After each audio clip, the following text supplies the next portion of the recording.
Hello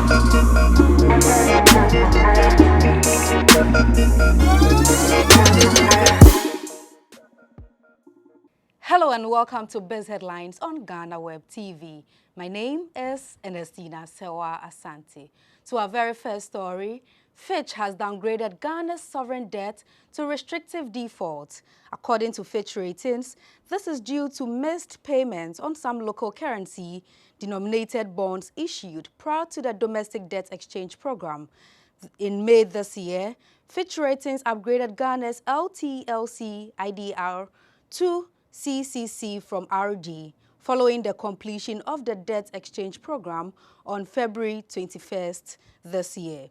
But Fitch, in its recent rating action commentary published on April 21st, explained that the reversal reflects missed payments on bonds that were not tendered or held by ineligible entities for participating in the domestic debt restructuring exercise. Fitch further cited uncertainty regarding clearing of missed payments as it believes government has not clarified whether missed payments will be settled to all categories of holders of old bonds after meetings were held with representatives of individual bondholders and pension funds. Ghana's international reserves is projected to end 2023 at approximately 3 weeks of import cover, representing an almost depleted national reserve. This is according to the 2023 IMF Regional Economic Outlook Report for Sub-Saharan Africa. The projection by the fund is, however, contrasts to the Central Bank Summary of Economic and Financial Data, which estimated Ghana's foreign reserves to about 2.7 months of import cover in 2023. But the IMF in its report indicated that Ghana's foreign reserves were pegged a little above 2 weeks of import cover in 2022. This development could mean that, should foreign inflow cease, it could spell significant doom and more suffering in the Ghanaian economy due to limited dollars in the reserves, which is critical for balance of payments transactions. In order to avert this consequence, Ghana has to urgently secure an IMF deal for a $3 billion loan facility. The IMF in its report, however, projected that Ghana's international reserve will increase to about 1.7 months of import cover in 2024.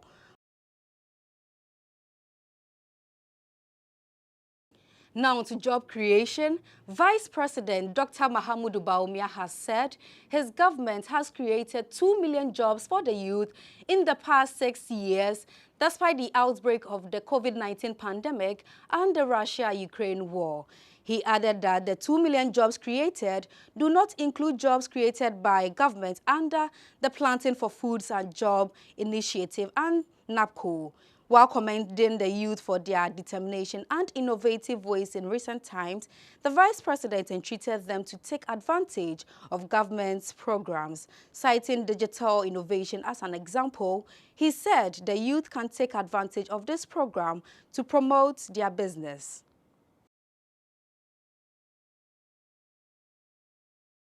Director General of the World Trade Organization, Dr. Ngozi Okonjo-Iweala, has noted that African countries can now produce their own COVID-19 vaccines for the next 5 years. According to her, it is not proper that Africa imports 99% of vaccines.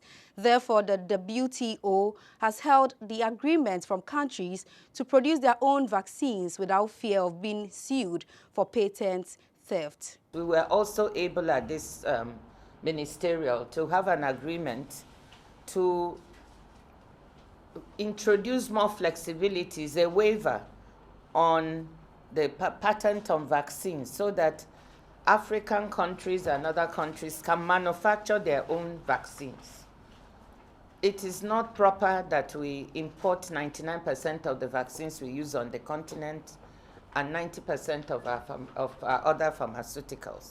So the WTO holds the agreement worldwide on intellectual property.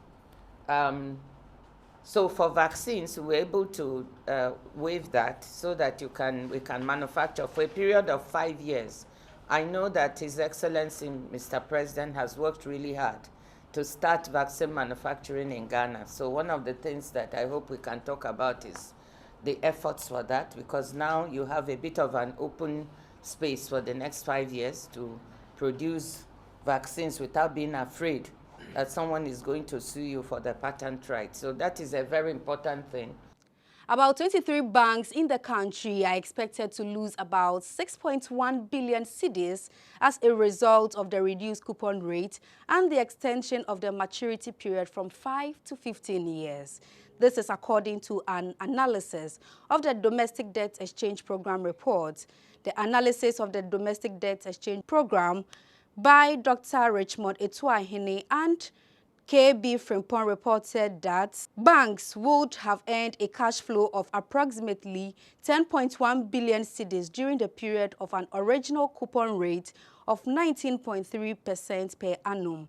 The report indicated that the implementation of the DDEP earnings from investments in Government of Ghana bonds will be heavily impacted by the extension of maturity period and decrease in coupon rate.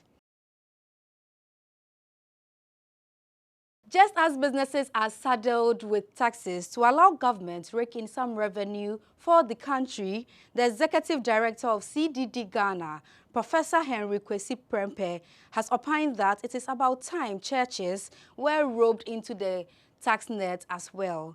In his view, the business of winning souls is gradually becoming lucrative, and tax exemptions these churches enjoy must be revoked. Professor Prempeh stated that only churches that can prove that monies received were invested in charitable work or used to support missions should be freed from any tax exemption policy.